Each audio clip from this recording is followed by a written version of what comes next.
Hello and welcome. Welcome to this quiet space, this sanctuary from the noise and hurry of the modern day. You have found your way here to this moment, and that is all that matters. There is nothing else you need to do, nowhere else you need to be. The only task before you is to settle in, to let the weight of your body be held, to allow your muscles to soften and release. Find that perfect position of comfort. Perhaps you are adjusting a pillow or drawing a blanket up just a little higher. Feel the gentle pull of gravity, a reassuring anchor holding you to the earth. And as you settle, let's begin to consciously soften the world around you. If you haven't already, perhaps you can dim the lights, casting the room in a gentle, warm glow, or perhaps in perfect, comforting darkness. Let your attention turn to your breathing. There is no need to change it, no need to force it. Simply observe. Notice the gentle, rhythmic rise and fall of your chest, a quiet tide that pulls the air in and gently releases it. With every exhale, feel a small measure of the day's tension dissolving, melting away into the quiet of the room. A tightness in your shoulders, a wariness behind your eyes. Let it all go. Tonight, we are going to travel. We are going on a journey not of miles, but of time. We are going to drift back, carried on the soft currents of history, to a world lit only by fire and stars. We are going to seek an answer to a profound and almost magical riddle, the riddle of warmth. Let your mind drift, float, back to the Great Plains of North America, sometime in the 1840s. Picture this. It is a November night. The air is not just cold, it is a living, breathing entity, a presence that presses against the world. The temperature has dropped to 10 degrees below zero, and the wind, a vast, invisible river, sweeps across the endless, frozen grassland, carrying the sharp, clean promise of snow. The land is a monochrome expanse of shadow and starlight, miles from any shelter you might recognize. And yet, there is life here. Against the vast, empty darkness, a small cluster of cone-shaped dwellings sit silently. Tipis. Their walls, made of cured buffalo hide, are the only barrier between the sleeping families within and a cold that could and should kill. From the smoke hole at the very top of each cone, a thin, almost invisible wisp of smoke rises, a testament to the small, controlled fire burning within. They glow, not brightly, but with a soft, warm, internal luminescence, like paper lanterns holding back the crushing dark. How did they do it? How did entire communities, mothers, fathers, infants, and elders survive? Not just survive, but live full, complex, meaningful lives through the brutal, months-long plains winters in what appears to us from our world of insulated walls and digital thermostats to be nothing more than animal skins stretched over wooden poles. The answer is not one of simple endurance. It is not a story of gritted teeth and shivering through the darkness. The answer lies in forgotten knowledge, in skills passed down through uncounted generations, in an understanding of warmth and shelter so profound, so intricate, and so attuned to the laws of nature that it challenges everything we think we know about comfort. The answer is an art form. So let us go there now. Let us drift away from the comfort of our own beds and journey into theirs. Let us learn the secrets of this art, the art of warmth. Settle in, breathe softly, and let our journey begin. Let your mind's eye adjust to the dim, cold light of a different world. You are no longer in your room. You are standing on the frozen banks of the Powder River in the land that will one day be called Wyoming. The year is 1847. It is late October. You are 16 winters old. The sky is a heavy, uniform gray, the color of old, worn pewter, and it hangs low, pressing down on the world. It promises snow before morning. You can taste it in the air, a sharp, metallic bite that makes your teeth ache. Your breath, when you exhale, forms small, dense clouds that plume in front of your face and then are snatched away by the wind. Your hands are already stiff inside the thick buffalo hide mittens your mother made for you last spring. You are old enough now to shoulder real responsibility, to be a functioning part of your family's survival, but you are young enough that your body still rebels against this invasive, piercing cold. Today, like every day since the bright, hopeful leaves of summer turned to dust, your survival and the survival of your family depends on 100 small tasks performed exactly right. The wind. It is the first thing you notice and the last.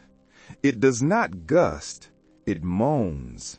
It is a constant, low-voiced complaint that travels across the infinite prairie, carrying the scent of dying grass and distant, unfallen snow. It is a living thing out here, hungry and searching. It finds every gap, every loose tie in your clothing. It slips between your moccasins and your leggings, at your wrists where hide meets skin, around your neck, despite the thick fur collar you pull high. It is always looking, always searching for a way in, for warmth to steal. The winter camp is quiet. It is a quiet born of conservation. Shouting wastes energy. Unnecessary movement wastes warmth. The camp is a small cluster of perhaps 24 tipis, nestled in a gentle, protective bend of the river. The tall, pale trunks of cottonwood trees offer a sparse, skeletal barrier against the wind, but the real shelter is the land itself. The sloping bank, the gentle depression. Every teepee is positioned with absolute generational knowledge. Not 1 inch of its placement is accidental. You are 16 winters old, and the cold is a heavy weight on your shoulders. It is time to begin the first task. The task that defines the day. The task of fuel. Your first task this morning, begun before the gray light of dawn had fully broken, was gathering fuel. But here, on the vast treeless plains, fuel is not what one might imagine. You were not searching for wood. You were searching for ptsan, buffalo chips.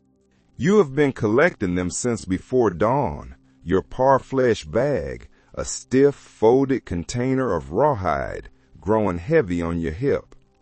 You walk with your head down, scanning the frozen, frosty ground. Your fingers, even through your mittens, are numb, but you know each chip by feel. The old ones from last year, bleached gray by the sun, crumble at your touch.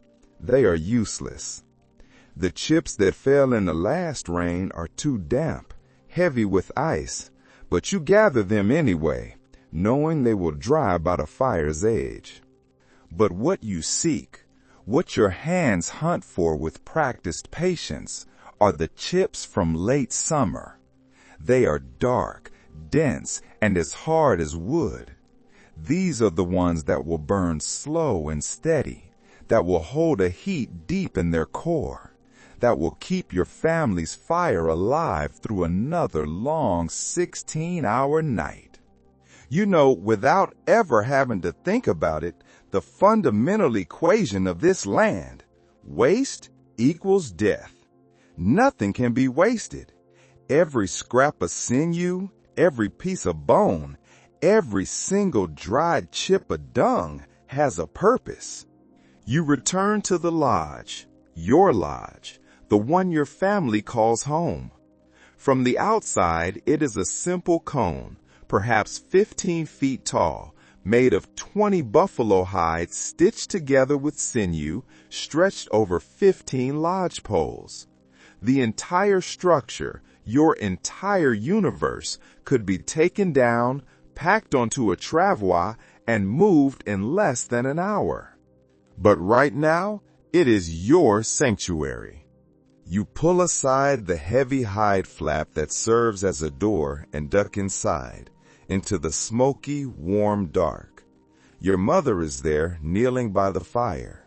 She looks up, and her eyes, in the dim light, are full of a knowledge that you are only just beginning to learn. She nods toward the small, carefully stacked pile of wood near the fire ring. It is running low. The buffalo chips provide the steady, baseline heat, the slow-burning embers. But it is wood, precious cottonwood, that provides the hotter flame for cooking, for boiling water, for casting back the most intense, invasive cold. And the wood pile is low. Your stomach clenches.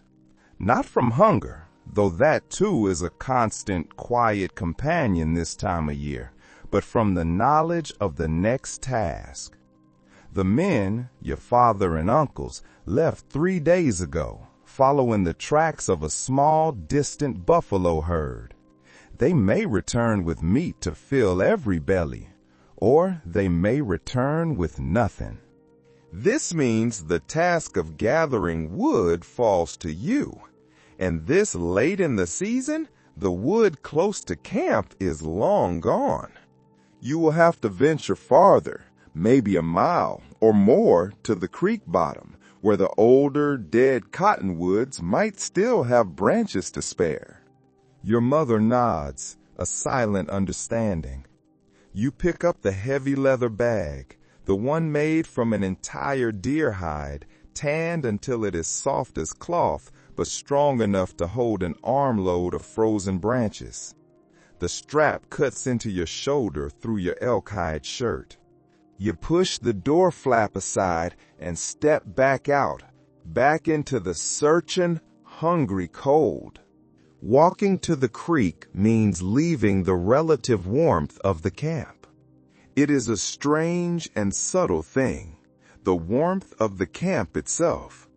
Here, sheltered by the bend in the river and surrounded by 24 tipis, each one breathing out its own small cloud of heat and smoke, the air is measurably different. It might be 5 or even 10 degrees warmer than the open prairie. It is a small, fragile bubble of human heat. But as you walk away from this bubble, moving inland toward the frozen creek, the full force of the winter waits for you. It greets you with an infinite, cold patience. Your moccasins, their soles made of double-thick buffalo hide with the hair left on the inside, punch through the thin, brittle crust of snow with each step. Crunch, crunch, crunch. The sound is sharp in the vast silence. Through the soles, you feel every frozen root, every hidden sharp stone.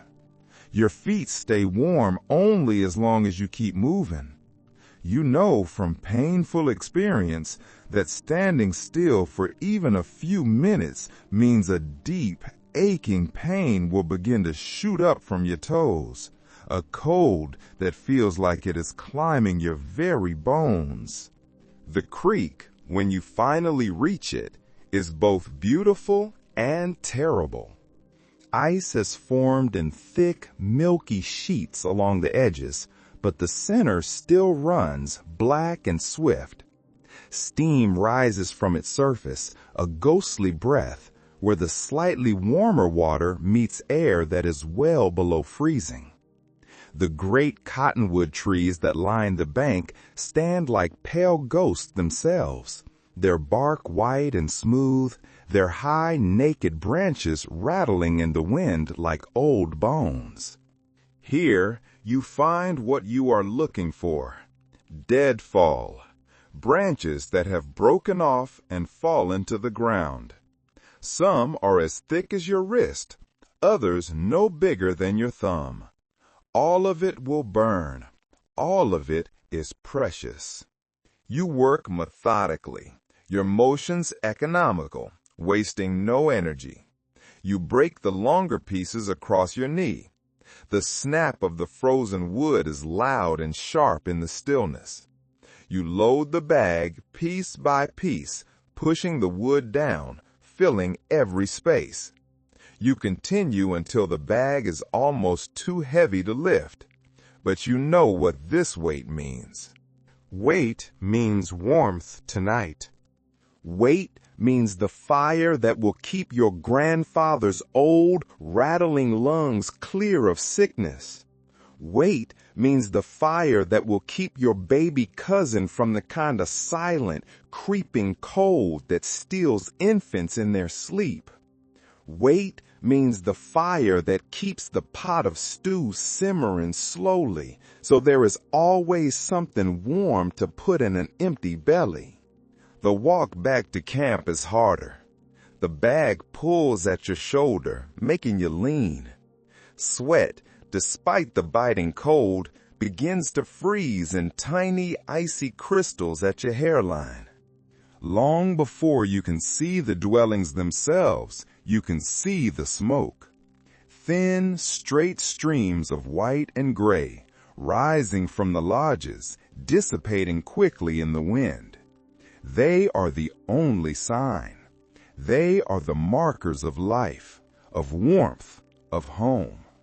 By the time you reach your family's lodge and duck through the hide flap, your mother has already begun the evening preparations. You dump the heavy load of wood beside the fire pit, your shoulders screaming in relief. And immediately the familiar comfort of the lodge wraps around you like a warm, soft robe. The difference is extraordinary. Outside, your breath formed clouds. Inside, the air is warm enough that you can speak without seeing your words. It is not the blasting heat of a modern furnace. It is a gentle, encompassing warmth. The air smells of wood smoke, of sage, of roasting meat, and of the 8 human beings who live in this space. This is not just a tent. This is a system. Your mother, you notice, has been adjusting it. The real secret to the teepee's warmth is the inner lining, the ozone. It is a second wall of lighter, thinner hides, or sometimes canvas, that hangs inside, suspended from the lodge poles. It does not reach the ground, leaving a gap of several inches. This simple design is an act of engineering genius. It creates a chimney effect. The cold air from outside, which inevitably seeps in under the main teepee cover, is stopped by this inner lining. It is forced to flow upward in the space between the outer cover and the inner lining. As it rises, it warms, and this draft, this steady upward flow of air, is what draws the smoke from the central fire pit directly up and out through the smoke hole at the top. The result is a living space that is almost entirely free of drafts, while the smoke from the fire is efficiently vented. The worst of the cold is kept from flowing down onto the sleeping families. Your mother has also been busy on the floor. She has spread fresh sage and sweetgrass over the hides. These plants, when crushed by walking, release their clean, sharp scent, helping to mask the inevitable odors of so many people living in so small a space for so long. Your family's winter lodge houses 8 people: your parents, your grandparents, yourself, your 2 younger sisters, and your baby cousin, whose parents died in the spotted sickness 3 summers ago. 8 people means 8 bodies, each one a small furnace generating a steady, constant heat. But it also means 8 people breathing, 8 people producing moisture, and moisture is a deadly enemy. In this cold, breath that condenses on the inner walls will freeze instantly, coating the inside of the lodge with a layer of ice, making it colder and colder. But your mother has spent years, a lifetime, learning to read the subtle signs. She knows, just by the feel of the air, when to open the smoke flaps wider to increase the draft, when to adjust the inner ozone to change the airflow, when to build up the fire, and when to let it burn low. She is the engineer of this small, warm universe. The fire burns in a carefully constructed pit in the very center of the floor. It is lined with stones, and the flames are never allowed to leap high. A high, blazing fire is a wasteful fire, a dangerous fire. This fire is steady, constant, and controlled. Around this circle of fire, your family sits in their established, unchangeable places. This is the social geography of the lodge, as fixed as the stars. The area directly across from the entrance, the place of honor, belongs to your grandfather. He sits there now, his back straight, his weathered hands busy in the firelight, carefully shaping arrow shafts from pieces of ash wood. Each shaft must be perfectly straight, perfectly balanced. It is slow, patient work, and it keeps his mind occupied during the long, dark winter nights when all the hunting stories have been told, and the wind outside sounds like the voices of spirits. Your grandmother sits to his right. She is tending the stew, a pot that has been simmering slowly over the flames since morning. The smell fills the lodge, a rich, warm promise. Wild onions you helped her dig last month, dried prairie turnips, and, tonight, precious, precious pieces of dried buffalo meat, rehydrated in the broth. She stirs with a long spoon carved from a horn, tasting, adding a tiny pinch of wild sage, tasting again. The pot itself is a marvel, made from the stomach lining of a buffalo, waterproofed with tallow, and suspended from a tripod of greenwood. This is the rhythm of winter days, work that must be done to maintain life, performed in the warm, small circle of family, always with one ear listening to the wind outside. The sounds of the wind tell you everything you need to know about the night to come. A steady, low moan means the weather will hold. Sharp, high-pitched gusts that make the lodgepoles creak mean a storm is building. And a deep, heavy silence. That means the kind of cold that can kill. A cold that settles in and does not move. As darkness falls completely, turning the smoke hole at the top of the teepee from gray to black, your mother begins the most critical task of all, banking the fire for the night. This is perhaps the most vital skill she possesses, keeping enough heat to prevent freezing death while conserving the precious fuel that must last until morning. Too much fire, and you risk waking in a lodge filled with suffocating smoke, or worse, setting the lodge itself ablaze. Too little fire, and you risk not waking at all. She arranges the glowing coals in a pattern you have watched 1,000 times but do not yet fully understand.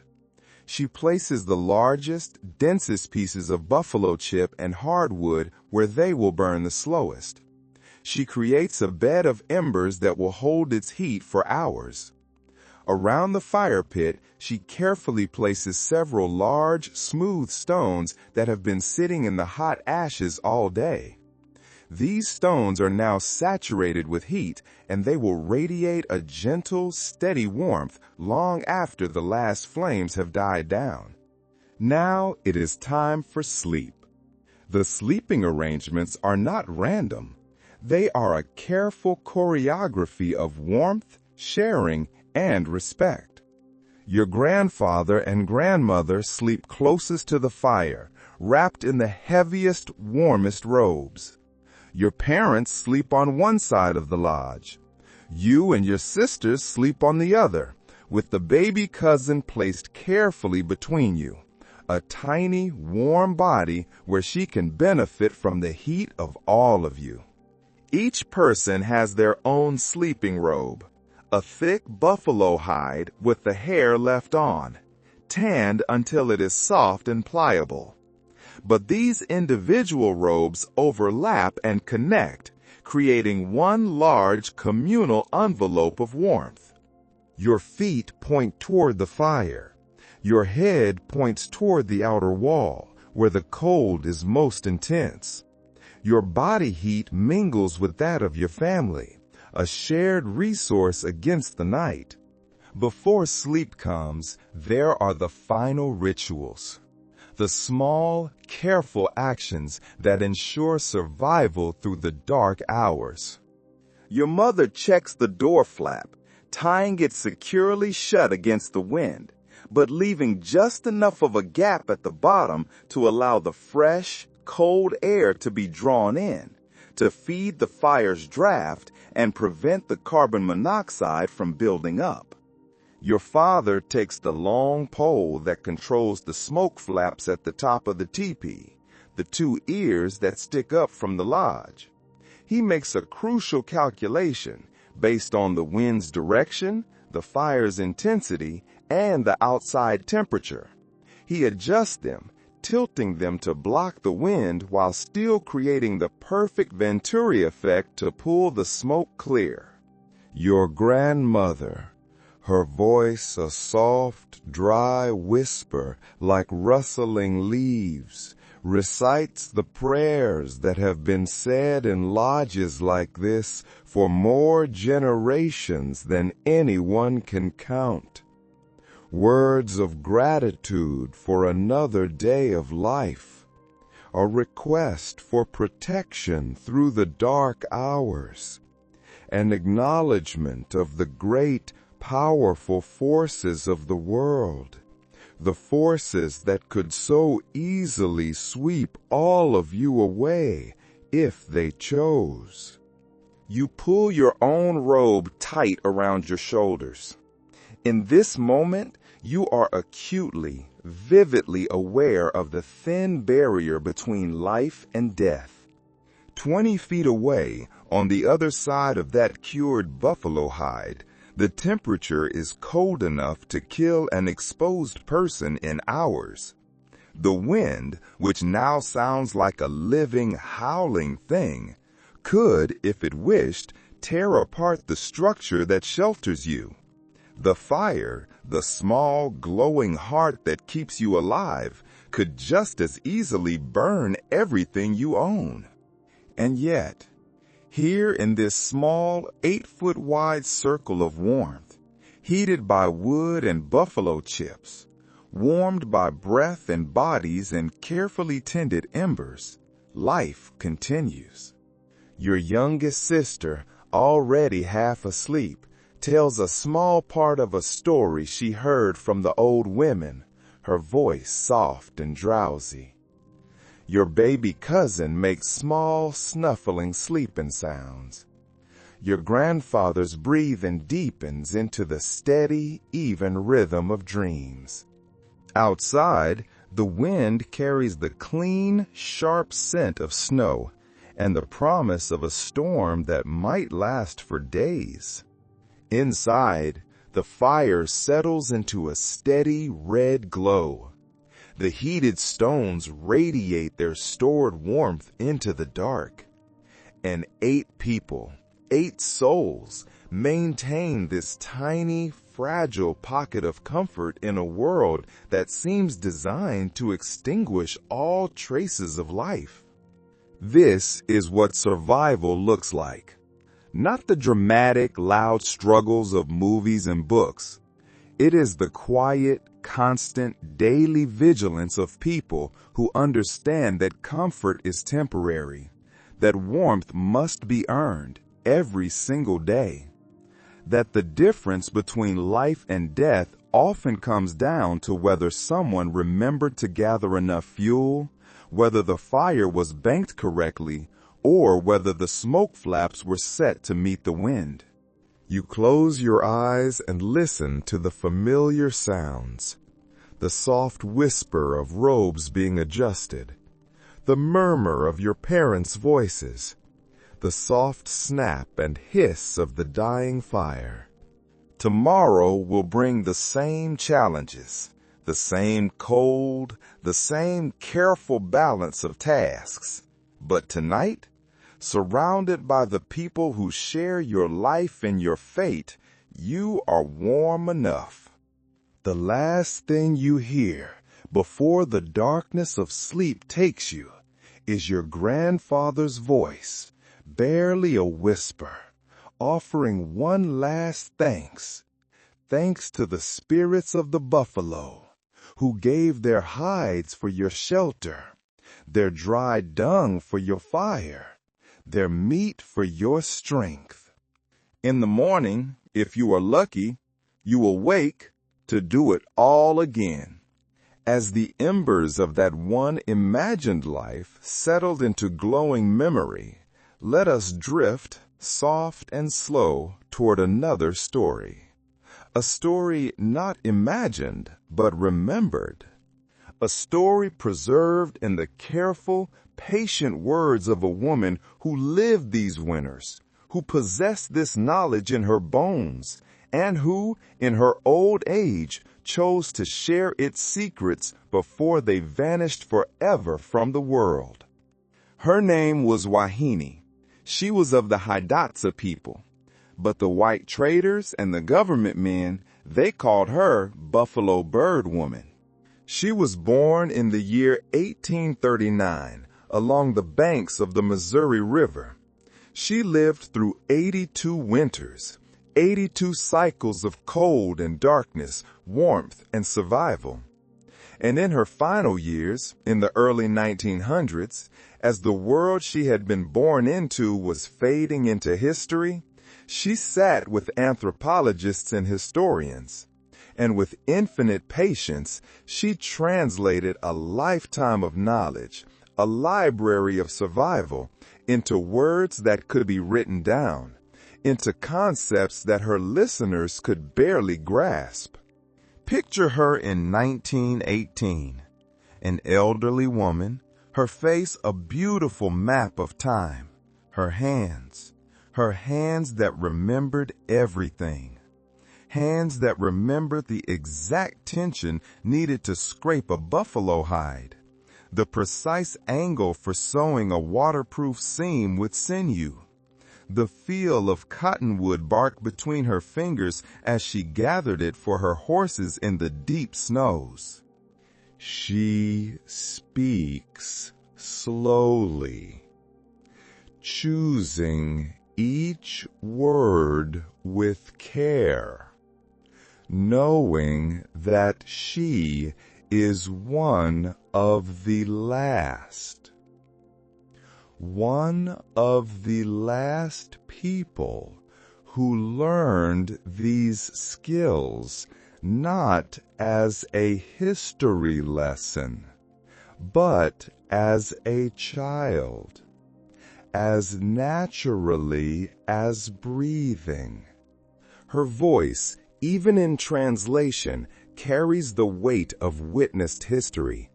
She had seen them, the great herds, the bison, the buffalo, that once stretched beyond the horizon, so many that the earth itself would tremble under the thunder of their millions of hooves.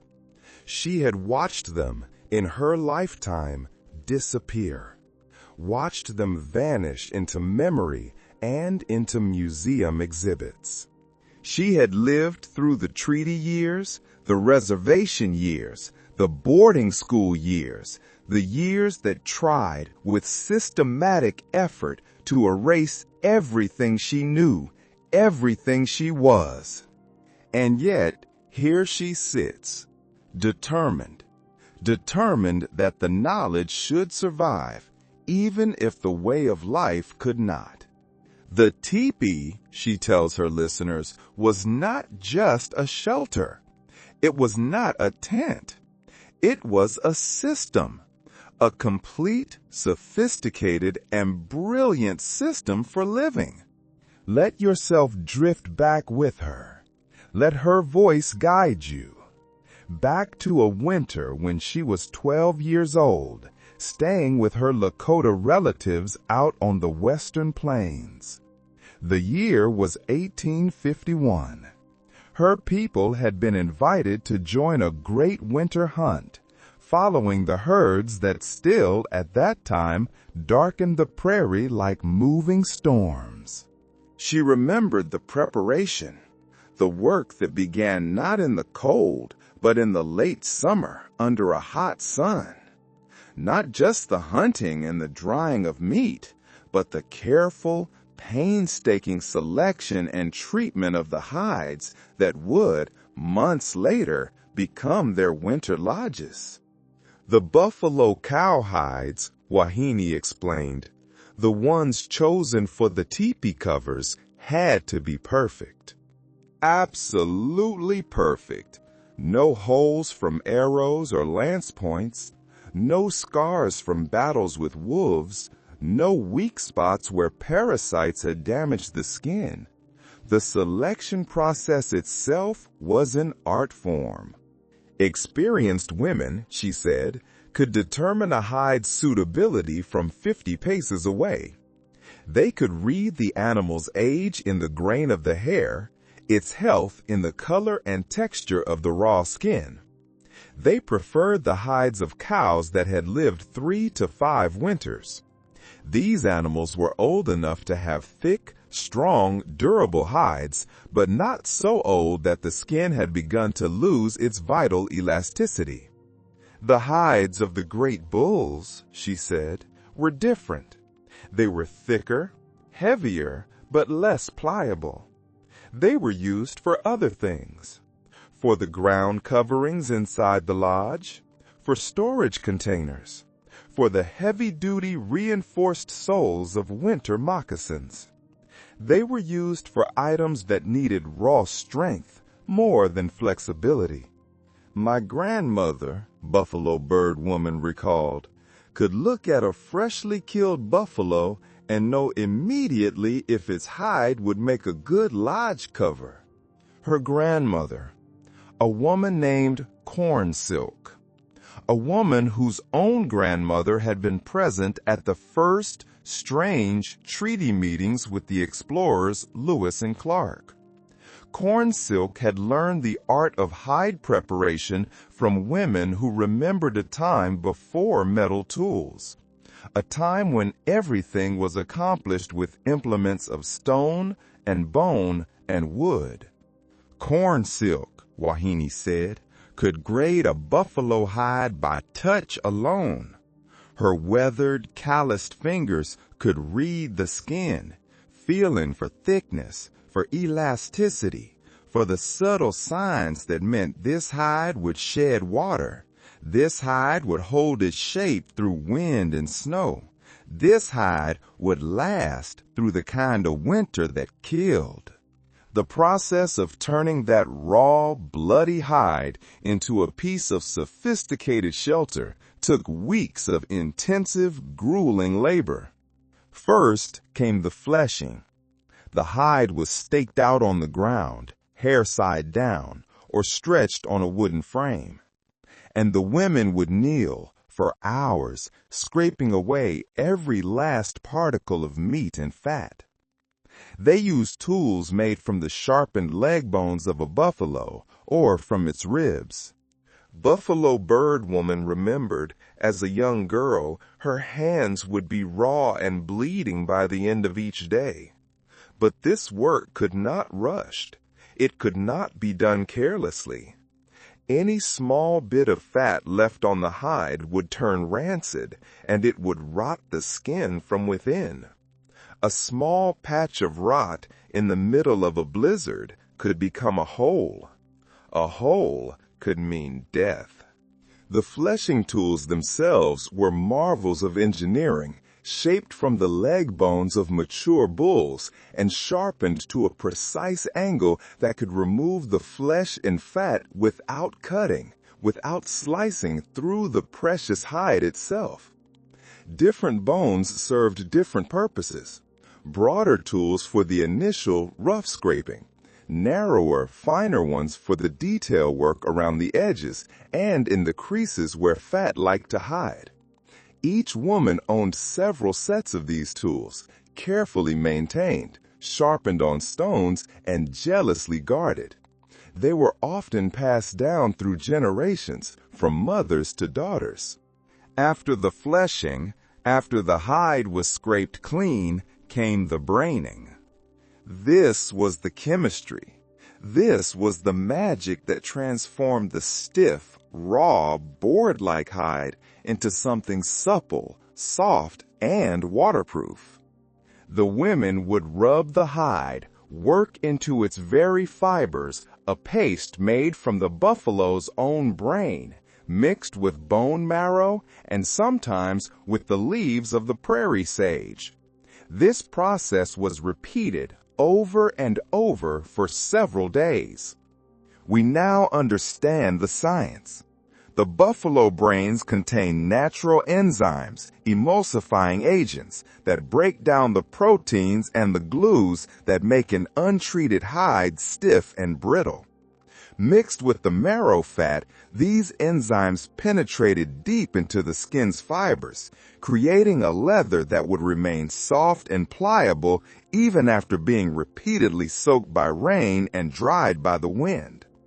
The prairie sage added to the mixture acted as a natural antibacterial agent, and it gave the hide a pleasant, clean, earthy scent that would help preserve it over years of use.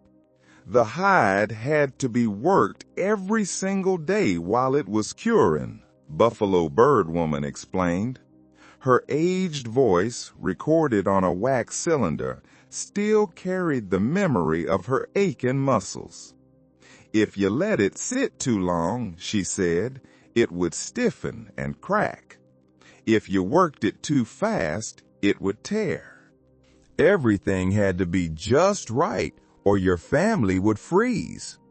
This daily working was a communal activity.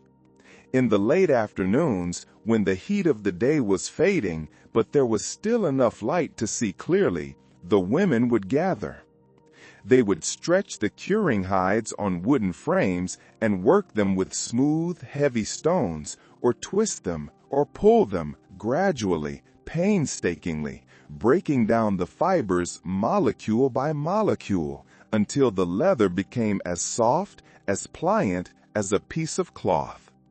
Children would help. Young Wahine learned by watching. She learned by helping, by holding the edges taut, by gathering the sage, by making mistakes that her grandmother, Corn Silk, would correct with patient guiding hands. She learned that different parts of the hide had different qualities. The thick, tough skin along the buffalo's backbone was perfect for the bottom of the teepee, the part that would receive the most wear and tear from being pegged to the ground. The thinner, more flexible belly hide was used higher up, where flexibility was more important than durability. This learning went beyond mere technique.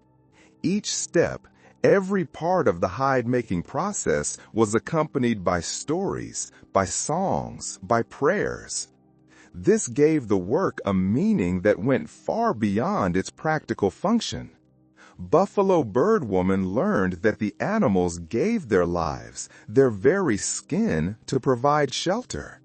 And so, every part of this process was an act of gratitude, an act of respect.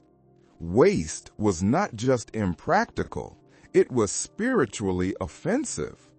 When the hides were finally ready, soft, cured, and strong, the women would lay them out on a flat, clear piece of ground. A master seamstress, usually an older woman who held this knowledge, would lay them out in a precise geometric pattern. A typical teepee, Wahine said, required 12 to 15 of these large cowhides, depending on the size of the family. Every seam had to be perfect. They used sinew for thread. These were the long, strong tendons from the buffalo's legs and back, carefully cleaned, dried, and then split into strands that could be finer than modern sewing thread, but were exponentially stronger. The cutting patterns for the teepee were mathematical marvels. They had been worked out over generations, over centuries of trial and error, to create a structure that was not a simple cone, but a tilted cone. One side was steeper to brace against the prevailing winds, while the front was more sloped. This design created a nearly perfect aerodynamic shape that would shed the wind and the rain while maximizing the interior space. Master seamstresses carried these complex patterns in their memories, able to lay out the cuts for a 20-foot teepee without measuring tools, relying on proportions and angles they had learned so thoroughly they had become instinctive. The sewing, Buffalo Bird Woman remembered, was done with needles carved from bone, and every stitch had to be tight and even. Water, she said, would find any gap, any loose place, and once water got in, it would freeze, and when it froze, it would make the hole bigger. A poorly sewn teepee was not just uncomfortable, it could kill you. The bone needles were often carved from the hollow, dense leg bones of cranes or other large birds, shaped to points finer than many metal needles, but strong enough to penetrate multiple layers of tough buffalo hide. The sinew thread itself was magical. When it was dry, it was stiff, but when soaked in water, it became pliable for sewing. Then, as it dried after being stitched, it would shrink, pulling the seams so incredibly tight that they became virtually completely waterproof. And yet, Wahine explained, the teepee cover itself, that was only the beginning of the winter shelter system.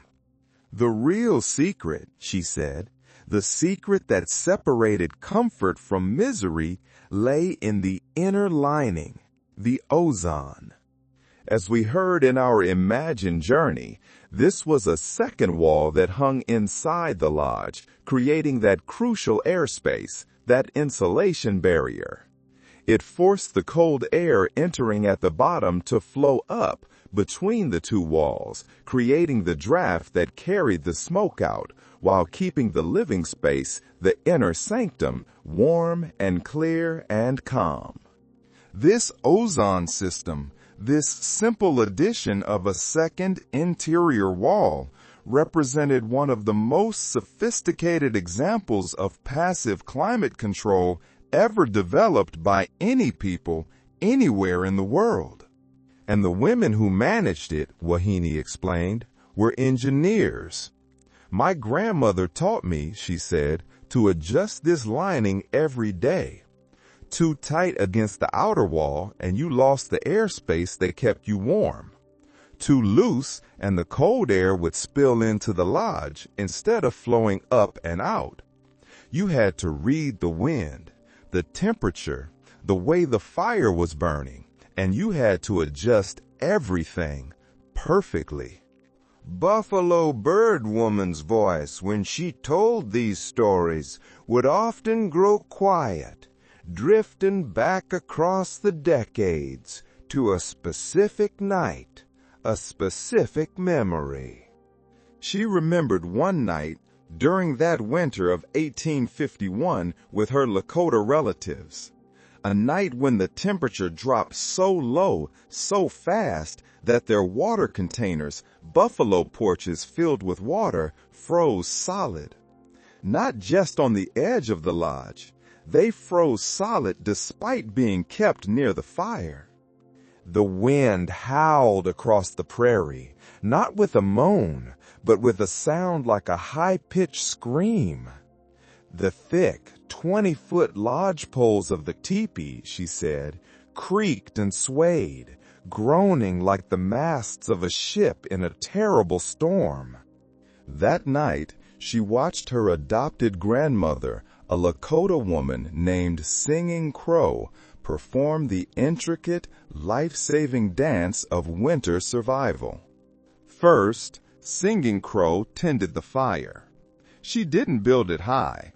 That would be foolish. It would burn fuel too fast and create a dangerous draft. Instead, she banked it with a mixture of the hardest, driest buffalo chips and a few precious pieces of cottonwood coal, wood that had been partially burned and smothered, to create a fuel that burned with intense heat but almost no flame or smoke. Crow, Wahini recalled, was a master of fire management. She arranged the fuel in a spiral pattern, one that would burn slowly from the outside in, lasting until dawn without needing more attention. Then she adjusted the smoke flaps at the top of the teepee. These were the two ears that were controlled by long poles that reached all the way down to the ground inside the lodge. This meant she didn't have to go outside into the screaming, killing wind. She adjusted them, closing them partially, just enough to retain more of the precious heat, but still allowing enough of a draft, just enough to pull the fire's meager smoke out and prevent suffocation. This was a calculation of life and death, and she made it with the calm confidence of a lifetime of knowledge. The flaps, when set against the wind, created that Venturi effect, a principle of physics that these women understood perfectly, using the wind's own power to pull the smoke from their home. She was managing the physics of her home. She was an engineer, a chemist, and a master of thermodynamics, all in one. Next, Singing Crow, with a hook made of wood, pulled several large, smooth stones from the bed of coals at the heart of the fire. They had been sitting there all day, absorbing heat. Now they glowed a dull, heavy red in the darkness. These were the thermal batteries. She placed them strategically around the fire pit, in the spaces where people would be sleeping. These stones would radiate a gentle, steady, penetrating warmth for hours, long after the fire itself had burned down to a mere handful of glowing embers. We now know the science. They didn't use just any rock. They used smooth river rocks or pieces of sandstone or granite. They had learned through millennia which types of stone held heat well and which ones would crack or explode. Quartzite holds heat for hours. Sandstone heats quickly and releases it steadily. They had a geological knowledge that was purely practical and perfectly effective. That night, Buffalo Bird Woman recalled, I learned that staying warm was not about enduring the cold. It was about understanding heat, where it came from, how it moved, how to capture it and hold it and use it wisely. Finally, it was time for sleep. The lodge that night held 14 people, 3 families related by marriage and kinship. The sleeping arrangements were a carefully orchestrated system of shared warmth. The adults slept in pairs, their individual buffalo robes overlapping, creating sealed envelopes of shared body heat. The children, the most vulnerable, slept between the adults, or in groups of 3 or 4, their smaller bodies generating less heat individually, but staying warm through sheer close proximity. Honored elders slept in the warmest spots, closest to the fire, but protected from sparks by carefully placed hides. Buffalo Bird Woman, 12 years old, slept between 2 older girls. All 3 of them were wrapped together in a single enormous robe, a robe made from a bull buffalo's thickest winter coat. The hide, she remembered, still smelled faintly of sage smoke and the brain tanning solution, but it was warm and dry and large enough that they could pull it completely over their heads when the cold became too intense. We slept like puppies, she remembered, her old voice softening with a quiet laugh. All pressed together, sharing breath and warmth. In the morning, there would be frost on the inside walls of the teepee, an inch thick. But under the robes, we were as warm as if we had slept in summer. This shared sleeping, it created bonds that went beyond mere survival. Children learned from infancy to sleep quietly, to sleep still, understanding that excessive movement could let that precious bubble of warm air escape and let the cold in. They learned cooperation, consideration, and community, even in their dreams. Of all her memories, one of the most vivid Buffalo Bird Woman recalled was of a blizzard, a storm that lasted for 5 days. 5 days and 5 nights. The wind never stopped. It piled the snow up against the teepee, higher and higher, until the lower portion of the lodge was completely buried, mounded in a deep, insulating drift. This, in effect, created even more insulation, but it also trapped the scents inside. For 5 days, no one could leave the lodge, except for a quick, desperate dash outside to relieve themselves or to gather snow to melt for water. During those 5 days, the teepee became a complete, self-contained life support system. Everything needed for survival had to be within the lodge or immediately accessible. The fuel, the wood and chips had to be rationed with painful care to make sure it lasted the entire storm. The food, the dried meat and pemmican had to be eaten sparingly. But something else happened during those 5 days of enforced dark confinement. The lodge became a classroom. It became a library. It became a theater. With no hunting, no traveling, no outside work possible, the people turned inward. The elders, the grandfathers and grandmothers, told the deep stories. The stories that explain the origins of the world, the meanings of the sacred designs, the relationships between the families and the clans. Buffalo Bird Woman, a 12-year-old girl trapped in that lodge, learned genealogies going back 7 generations.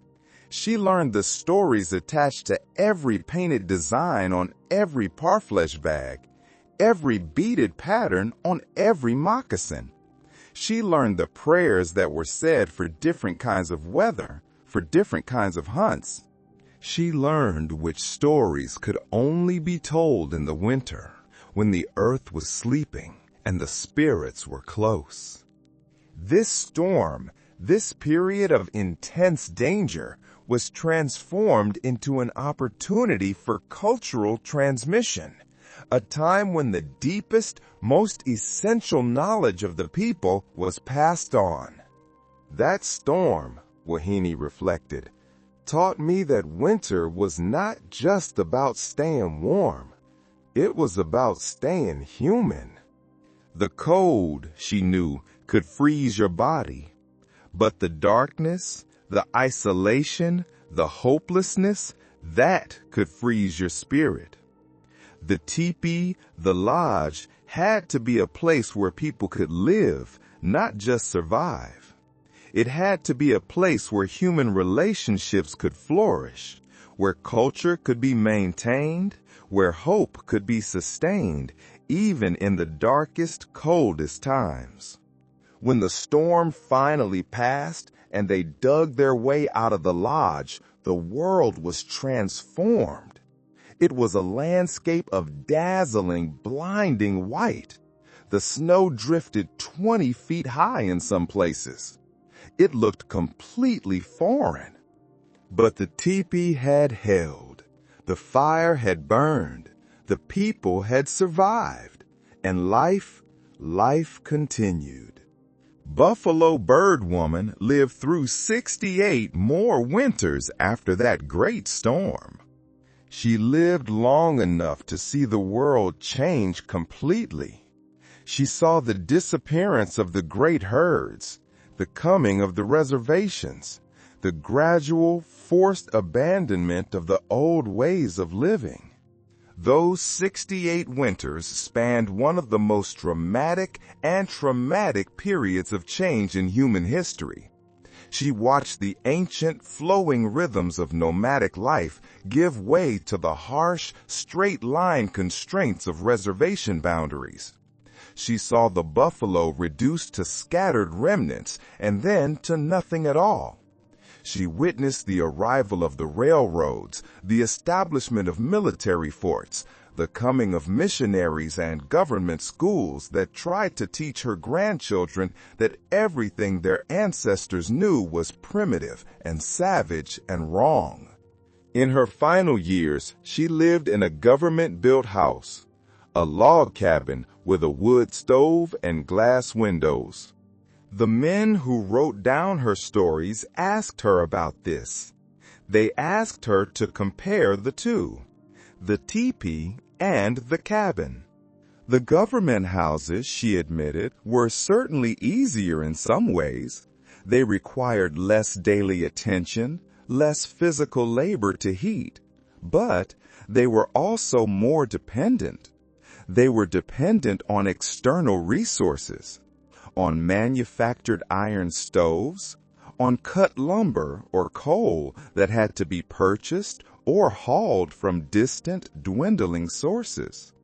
And when those resources were unavailable, when the wood ran out, the houses became cold, damp, uncomfortable boxes. The teepee, by contrast, was a completely self-contained system. It could be maintained, repaired, and heated entirely with materials available from the immediate natural environment. It required more knowledge. It required more skill to manage effectively. But once that knowledge was mastered, it provided reliable, profound comfort under the most extreme conditions. And it was portable. It allowed families to move with the seasons, with the animals, with the flow of the world. "The old way," she said, her words forming the heart of this mystery, "required more work, more knowledge, more cooperation between people." But, she concluded, it was not harder living, it was different living. We knew exactly how to be comfortable with what we had. We knew exactly how to find warmth in the coldest places. We knew exactly how to make a home that could move with the seasons and the animals we followed. This distinction between harder and different was crucial. The traditional lifestyle required a different set of skills, a different way of thinking about comfort and security, but it was not inherently more difficult. In many ways, it provided a greater, more resilient security because it was based on knowledge and skill that was portable, that lived in the mind and hands rather than on a dependence on distant, fragile supply chains. People think, she concluded, that we were always cold, but that is not true. We were warm when we needed to be warm. We were comfortable when we needed to be comfortable. We knew how to live with winter instead of just hiding from it. As her voice, preserved on that crackling wax, fades into the gentle rustle of memory, let us drift deeper, deeper into the puzzle that her words leave behind. A puzzle that has intrigued archaeologists and scientists for generations.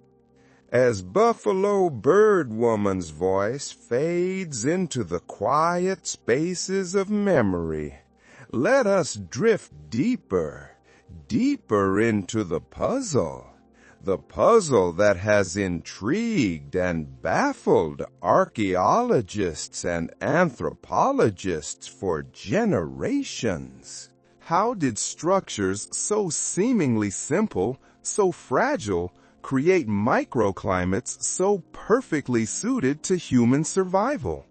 Let your mind drift again. This time, you are someone else. You are an archaeologist kneeling in the tall summer prairie grass of Montana. The year is 1923. The sun is warm on your back, a pleasant, steady heat. But beneath your hands, the cool, dark soil tells stories.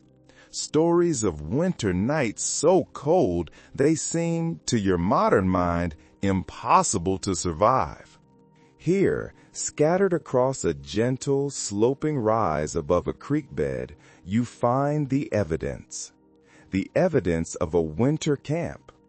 You find circles of stones, teepee rings, the heavy rocks that once held down the edges of the hide covers.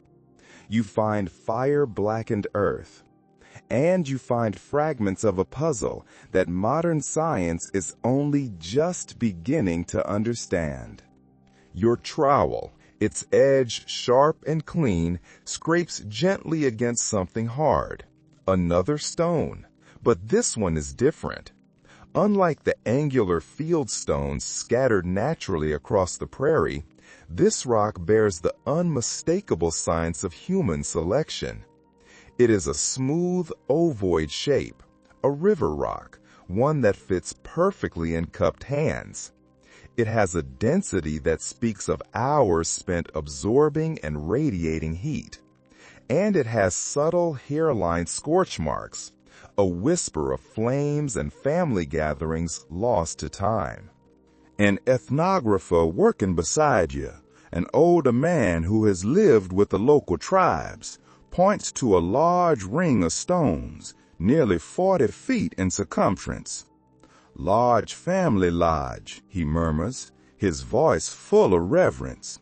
"Probably housed 12 to 15 people through the winter of 1868, maybe 69. His weathered fingers trace the arc of stones, reading them like a familiar text.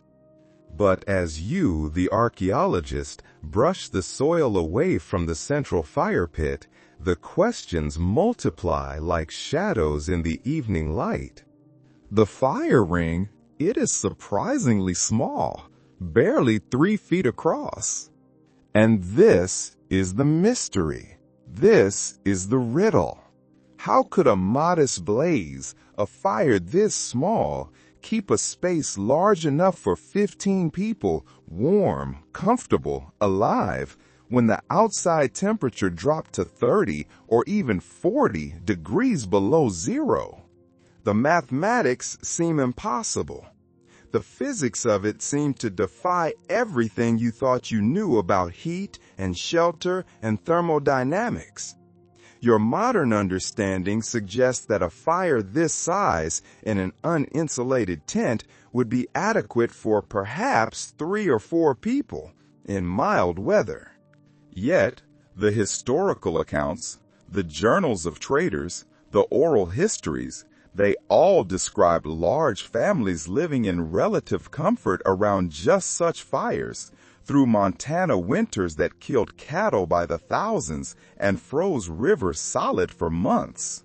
The discrepancy, the gap between the evidence and the known outcome haunts you. You make notations in your field journal, you measure, you photograph.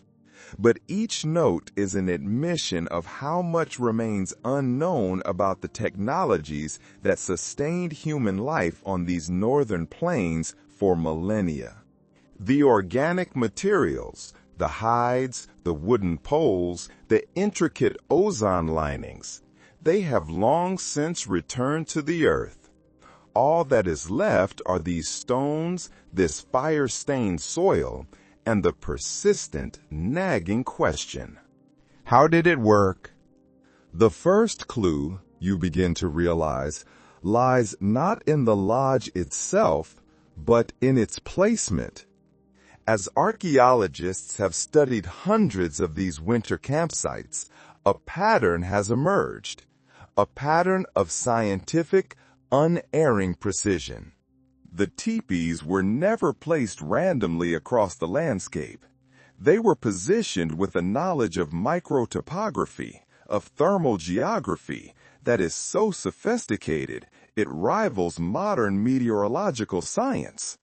Winter camps are almost always clustered in river valleys where the land itself provides a natural windbreak and where cottonwood trees offer a sustainable source of fuel. But more specifically, they almost always occupy the south-facing slopes, the slopes that will catch the maximum possible sunlight, the low, precious winter sun. And they are positioned just above the floodplain, not on the valley floor itself, but 10 or 20 feet above it. Why? Dr. Sarah Winnemucca, a Paiute consultant who worked with early anthropological expeditions, explained the logic with the simple, beautiful clarity of inherited wisdom. Cold air, she said, flows like water. It runs downhill, and it pools in the bottoms. Warm air rises, and it gets blown away by the wind. The perfect place for a winter lodge, she explained, is where you can catch the warm air before it escapes, but avoid the cold air that wants to settle. They understood, intuitively and perfectly, the concept of temperature inversions. They knew that on a still, cold winter night, the absolute coldest air in a valley would sink, flowing like an invisible icy river along the creek bed, pooling in the lowest depressions. To camp on the valley floor was to camp in that pool of killing cold. To camp too high on the ridge was to expose yourself to the full, relentless force of the prairie wind. But to camp on that small, south-facing slope 20 feet up, that was the thermal belt. It was the sweet spot, the place where you were above the pooling cold but still sheltered from the worst of the wind. You were positioned to catch the first rays of the morning sun and the last rays of the afternoon. Modern weather stations and thermal imaging have confirmed with digital precision what these indigenous knowledge keepers knew intuitively. The microclimates within a single small valley can vary by 20 degrees or more on a still winter night. The difference between survival and death often lay not in having a bigger fire, but in understanding these invisible rivers of temperature, this thermal geography, well enough to position your dwelling in exactly the right spot. That was the first piece of the puzzle, but placement, you realize, was only the beginning. The second clue lies in the stones themselves. Those smooth, ovoid river rocks that you are carefully brushing soil away from. At dozens of these winter campsites, archaeologists have found caches, hidden, buried pits filled with these stones. Not just in the fire rings, but around them, buried near where the sleeping areas would have been. These stones show clear, undeniable evidence of repeated, intense heating. They have stress fractures from thermal expansion and contraction. They have scorch marks from direct contact with flames. Sometimes they even have residual traces of animal fat, which, it is thought, was used to treat the stones to prevent them from cracking or shattering. The stones range in size, from the size of a hen's egg to the size of a human head. And, as we've learned, they are always rocks with specific thermal properties: sandstone, quartzite, granite. The selection was not random. Someone, at some point, had tested these materials. They had learned their characteristics, their thermal capacity. They had chosen them with the care of an engineer, selecting components for a complex system. Sandstone, with its high porosity, heats quickly, providing immediate warmth. Quartzite, dense and crystalline, absorbs heat more slowly, but holds it for hours, becoming the thermal backbone of the sleeping area. Granite, with its even texture, provides steady, predictable heat, and is stable enough not to crack or explode even after hundreds of heating and cooling cycles. But how, precisely, were they used? Buffalo Bird Woman's testimony provides the hint.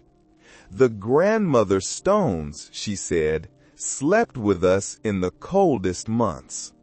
Other accounts from other oral histories speak of rocks heated in the fire, then quickly wrapped in thick green hides and placed against the bodies of infants and elders. Some describe the stones being arranged around the perimeter of the sleeping area, creating a baseboard of gentle, radiant heat that lasted through the entire night. The technique required extraordinary skill and knowledge. Stones heated too quickly or to too high a temperature could shatter explosively, sending razor-sharp, superheated fragments flying through the confined, dark space of the teepee. Stones that were too hot could burn through the hide wrappings, or worse, burn the people they were meant to warm.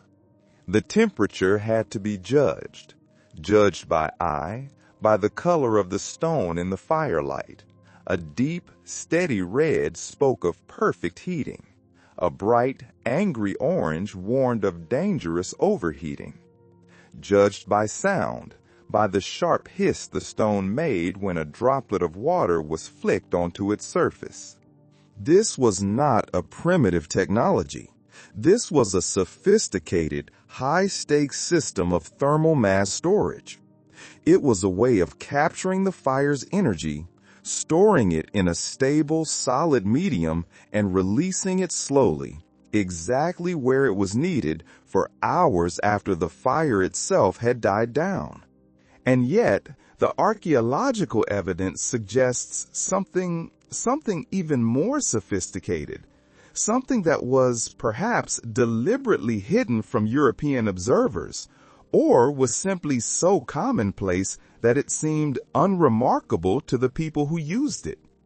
At several sites in Montana and Wyoming, researchers have found structures, carefully constructed stone chambers buried beneath what were once the teepee floors.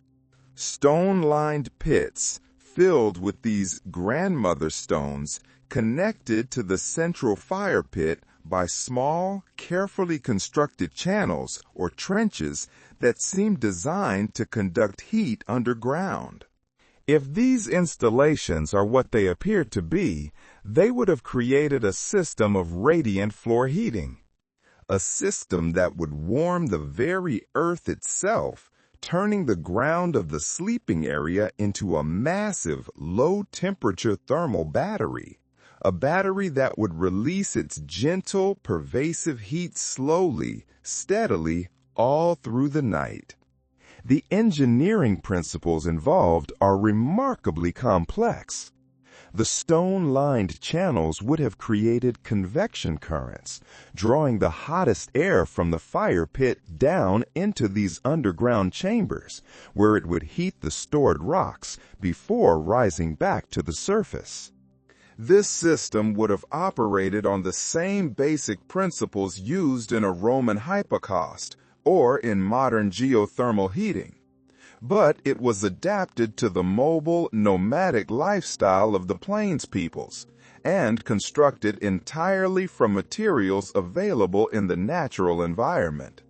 Dr. Francis Densmore, an ethnographer who recorded hundreds of hours of interviews with elderly Plains Indians in the 1920s and 30s, heard whispered references to these systems, but she was never able to see one in operation. The old men, she wrote in her notes, would speak of warming the Earth Mother's bones. But when I asked for details, for technical specifics, they would only smile and say that such knowledge was not for writing down. This secrecy, or perhaps simply the intimate, sacred nature of this survival knowledge, has left modern researchers with tantalizing, frustrating fragments of a heating technology that may have been far more advanced, far more sophisticated than anyone had ever realized. The thermal efficiency required to keep 15 people alive at 40 below zero with a 3-foot fire suggests engineering principles that mainstream archaeology is only just beginning to acknowledge and to respect. Recent experimental archaeology has attempted to recreate these systems. Research teams have built authentic teepees using traditional brain-tanned hides and lodgepole pine. They have tested their thermal performance during actual Montana winter conditions. The results have been both illuminating and puzzling. Even without the hypothetical underground heating chambers, a properly constructed teepee with its ozone lining and its adjustable smoke flaps is remarkably effective. It consistently maintains internal temperatures 20 to 30 degrees warmer than the outside conditions. The conical shape creates natural convection currents. The double wall construction provides an insulation value equivalent to a modern, high-quality sleeping bag. But the numbers, they still don't fully add up. They don't fully explain the levels of comfort described in the historical accounts. Too many variables remain unknown. The unseen variable is the knowledge, the embodied wisdom of the people who operated these systems, the exact techniques for fire management, the specific ways the heated grandmother stones were integrated. the precise, moment-to-moment methods for adjusting the ventilation to optimize heat retention while preventing carbon monoxide poisoning. The fire management techniques, in particular, appear to have involved skills that we, as modern people, have almost entirely lost. The women who managed these fires, women like Singing Crow, were, in effect, environmental engineers. They understood thermodynamics. They understood combustion chemistry. They knew that buffalo chips burned at different temperatures and for different durations depending on the animal's diet and the season when the dung was deposited. They could judge the heating capacity of a piece of wood by its species, its moisture content, and the sound it made when it was struck. They understood that different types of fires, a fast, hot, blazing flame versus slow, steady, glowing coals, had different roles to play in maintaining comfort through a winter night. They understood subtleties that modern science is only beginning to appreciate. They knew that a change in barometric pressure, the kind that comes before a big storm, would alter the way their fire burned, and they would adjust their techniques accordingly. This knowledge was transmitted not in books, not in technical manuals. It was transmitted through observation, through gradual participation, through the accumulation of thousands of small experiences until it became intuitive. A grandmother teaching her granddaughter how to bank a fire was also teaching principles of combustion and thermodynamics. The knowledge lived in the hands, in the eyes, in the intuition. It was a wisdom that connected human survival directly to a deep, profound understanding of natural processes. The kind of knowledge that modern science respects but struggles to quantify or to preserve. As the mysteries of these ancient heating systems settle like dust on forgotten stones, let us drift one last time. Let us drift toward a different kind of warmth, the kind that came not just from perfectly banked fires and skillfully arranged stones, but from the subtle, complex, and powerful privileges that mark the difference between surviving winter and living through it in comfort. Picture a winter camp, this time along the Yellowstone River. The year is 1856. Snow has been falling for 3 days, and the wind carries that kind of cold that makes exposed skin burn and makes your lungs ache with every breath. Across the camp, 43 tipis are clustered in the shelter of the cottonwoods, their smoke holes sending thin, gray streams into the pewter sky. But even in this seemingly egalitarian circle of lodges, warmth was not distributed equally. At the very center of the camp, positioned slightly uphill from the others, on the most sheltered, most desirable, south-facing spot, stands a teepee that is unmistakably different. It is 24 feet in diameter, not the usual 12 or 15. It is constructed from the hides of 18 prime, perfect buffalo cows, and it is decorated, painted from top to bottom with powerful designs that tell the story of victories in war and of great success in hunting. This is the lodge of Running Wolf, a Blackfoot chief, a man whose influence extends across 3 allied bands. A man whose comfort in winter reflects not just his personal success, but the complex social systems that determined who exactly stayed warm and who merely survived. Inside Running Wolf's lodge, the differences are immediate and overwhelming to anyone who has spent nights in the smaller, more crowded tipis of common families. The fire pit is larger. It is lined with more carefully selected stones. Stones that hold and radiate heat more efficiently than the random rocks used in poorer lodges. And the fuel supply, stacked neatly and abundantly along the walls. It includes not just the standard buffalo chips and cottonwood branches. It includes precious hardwood brought down from the mountains miles away. It includes charcoal made from oak and hickory that burns longer and hotter and with less smoke than anything available on the open prairie. The social geography of this lodge reflects the hierarchy that winter makes visible in ways that summer abundance tends to obscure. Running Wolf sits in the place of honor opposite the entrance. He is wrapped in a robe made from the hide of a white buffalo, a garment so rare, so sacred, that its very presence generates a kind of psychological warmth as much as a physical one. But the most telling difference is not in the decorations or the size of the fire. It is in the number of people whose labor contributes to Running Wolf's winter comfort. In a typical family lodge, 6 or 8 people share the work. In the chief's lodge, those 8 people are supplemented by the contributions of dozens more.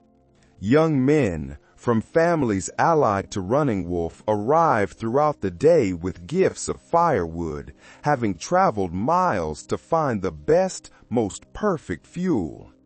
Women from households that owe their survival to the chief's generosity during previous hard times bring prepared foods, pemmican made with the choicest berries, marrow fat rendered from the richest bones. The warmth in Running Wolf's lodge, therefore, represents not just the heat generated by his well-maintained fire. It represents the accumulated labor of an entire community, channeled by social agreement towards supporting its leadership. This is not mere luxury, though luxury it certainly is. This is a complex system of social insurance, a system that ensures the survival of knowledge, of authority, and of decision-making capacity through the season when death comes easiest. Consider what happens on the night when the temperature drops to 40 below zero and the wind builds to a howl that threatens to tear the very lodges apart. In the common teepee, the family huddles together, burning their fuel supply carefully, sparingly, making every buffalo chip last, knowing that if their fire goes out, they may not wake up. But in Running Wolf's lodge, the fire burns high and hot and steady all through the night. Young men, not even of his own family, take turns feeding the flames, ensuring that the chief and his family never experience the bone-deep, dangerous cold that penetrates the lesser shelters. The warmth is not just physical, it is psychological. Running Wolf sleeps soundly, his body and mind at ease, knowing that his comfort is maintained by others. And those others, in turn, gain the security that comes from being allied with someone whose survival, whose clear-headedness is prioritized by the entire community. This system creates a thermal hierarchy. Around Running Wolf's central teepee, the lodges of his closest allies, his war leaders, his most successful hunters, are positioned to share in the microclimate, to catch the thermal runoff from the chief's larger fire and better fuel supply. The warmth gradually diminishes as you move outward from this center of power. Families with fewer connections, Younger men without established reputations occupy tipis that are smaller, less well-positioned, heated by fires that must be tended more carefully, more sparingly. And at the absolute margins of the camp, where the wind hits hardest and the shelter is least effective, stand the lodges of those who survive on the community's sufferance. Orphan families, people recovering from illness, individuals whose bad luck or poor judgment has placed them at the mercy of others' generosity. And yet, even this apparent harsh inequality serves a function. Running Wolf's warm, well-lit lodge becomes the center of winter governance. It becomes the place where decisions can be made, because it is a place where people are comfortable enough to think clearly. They are rested enough to consider complex problems. They are well-fed enough to plan beyond the immediate, desperate need for survival. When storms trap the camp for days, when food runs low, when conflicts arise between families stressed by confinement and cold, it is in the chief's warm lodge that the solutions are developed, that the disputes are mediated, that the plans for the community's survival are laid. Running Wolf's comfort is not just a personal privilege, it is a community resource. His warm fire is not just for him. It is the social infrastructure that holds the community together through the season that tries its hardest to tear it apart. In the end, the chief's fire burned not just wood and buffalo chips. It burned the complex, intertwined social relationships that made survival possible in a world where warmth was life itself. As Running Wolf's fire fades to memory, and the complex social warmth of winter hierarchies settles into the quiet spaces between then and now, let us drift. Let us drift back, slowly, gently, toward the simple, quiet miracle that has carried us through this long night's journey. The miracle of human ingenuity, the enduring, profound capacity to create comfort and warmth in the face of impossible cold. The wind, the same wind, still blows across the Great Plains tonight. It still blows, just as it did in 1847 and 1856, and in all those countless, unnumbered winters when survival depended on knowledge held in weathered hands, and wisdom passed down through generations like the most precious, sacred inheritance. But now, that wind finds different shelters, different fires, different dreams of warmth. It finds your room. You are lying in your own bed now, in your own home, surrounded by walls that maintain their temperature through systems so complex and so automatic that we barely think about them. The furnace, perhaps, in the basement, the insulation hidden in the walls, the windows sealed tight against the night. All of these work invisibly, silently, to keep you comfortable. You can adjust the temperature of your entire world with the casual, thoughtless gesture of someone who has never, not once, had to choose between staying warm tonight and having enough fuel to last until morning. And yet, somewhere in tonight's long, quiet story, in the patient, endless details of buffalo hide and brain tanning and carefully banked fires, in the stories of knowledge systems and social networks, all focused on the simple, vital goal of surviving until spring, perhaps you have touched something that our comfortable, modern world has almost forgotten. You have felt, if only for a fleeting, drowsy moment, what it means to earn warmth rather than simply expect it. Think for a moment of young buffalo bird woman learning from her grandmother's careful hands, learning how to read the signs of weather in the smoke from a fire, how to judge the quality of fuel by its sound, how to position stones so they would hold their heat through the darkest, longest hours. Think of her sleeping warm like a puppy under thick buffalo robes, while the temperature outside dropped to levels that would kill in minutes. Kept alive, not by technology, but by knowledge. Not by machines, but by the accumulated, embodied wisdom of people who understood their environment so intimately that survival became an art form. Think of the archaeological mystery. Those heating systems, sophisticated beyond anything we can fully reconstruct, efficient beyond what our modern measurements can explain.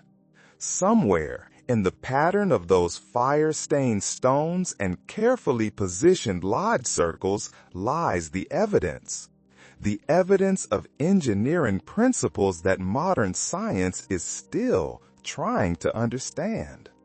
Those ancient people were not primitive survivors huddling in the cold. They were environmental engineers whose understanding of thermodynamics, of air circulation, and of thermal mass storage was so advanced it has left barely a trace for us to study.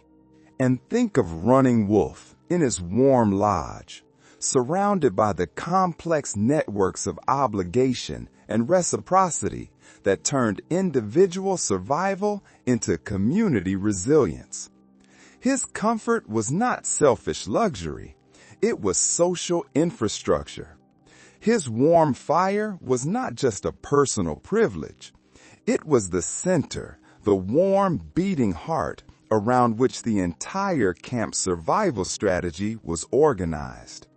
All of these stories, the daily, immersive struggle, the preserved, patient wisdom, the mysterious, brilliant technology, the complex social arrangements, they all point toward a single, simple, and profound truth. A truth that our modern comfort sometimes obscures. Warmth is not automatic. Comfort is not inevitable. The ability to sleep soundly and safely through a cold night, that is an achievement. It is an achievement that requires knowledge and effort and cooperation and a deep, abiding respect for the powerful forces that surround us. The people who slept warm in those glowing, conical tipis understood something that our climate-controlled world has largely allowed us to forget. That true comfort, true security, comes from working with natural forces rather than just building walls against them. It comes from understanding the environment rather than simply trying to dominate it. It comes from building communities that share both the work of survival and the warmth that makes that life possible.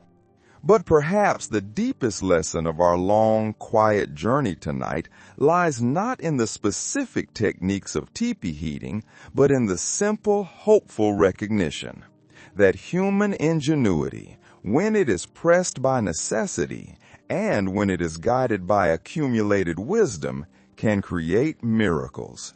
Miracles of adaptation that seem impossible until you understand deeply how they work. Those thin buffalo hide walls should not have been able to shelter families through winters that killed exposed people in hours. Those small 3-foot fires should not have been able to warm spaces large enough for a dozen people when the outside temperature reached 40 below zero. Yet they did. And in doing so, they demonstrated something about our human capability, something that is worth remembering as you settle into your own warm, safe bed tonight. We are creatures capable of extraordinary adaptation, remarkable cooperation, and truly ingenious solutions to problems that seem, at first, insurmountable. The warmth that surrounds you now, whether it comes from a central furnace or a soft, heavy blanket, represents the combination of countless generations of people, all solving that same fundamental problem: how to stay alive, how to stay human when the world around them wanted to freeze them solid. The last ember of Running Wolf's fire went cold more than a century ago. The knowledge that Buffalo Bird Woman carried in her careful, capable hands has been scattered to archives and field notes preserved in fragments, but no longer living in the daily practice of survival. But the essential truth, that truth remains, constant as the stars that look down on those winter camps, enduring as the wind that still, tonight, carries the scent of snow across the endless grass. Human beings, working together, sharing knowledge, caring for each other, can create islands of warmth and comfort and life in the coldest, most impossible places imaginable. Rest easy tonight. Rest, knowing that the warmth that surrounds you, the safety that shelters you, the profound, simple comfort that is cradling you toward sleep, all of it rests on the accumulated efforts of all those generations who refused to let the cold win, who found ways to keep the fire burning, who passed on to their children and their children's children the precious, vital knowledge of how to stay warm in a cold, cold world. The fire burns low now. The grandmother stones radiate their stored, gentle heat into the quiet darkness. Outside, the winter waits, with its infinite, cold patience. But inside, wrapped in the warmth of human ingenuity and human care, sleep comes. Soft and safe and sound. The ember fades to ash. The night deepens toward the dawn. The ancient knowledge settles into dreams. And somewhere, in that quiet, peaceful space between memory and rest, the wisdom of staying warm carries you gently, just as it carried those teepee dwellers through all their long, dark winter nights. Sleep well.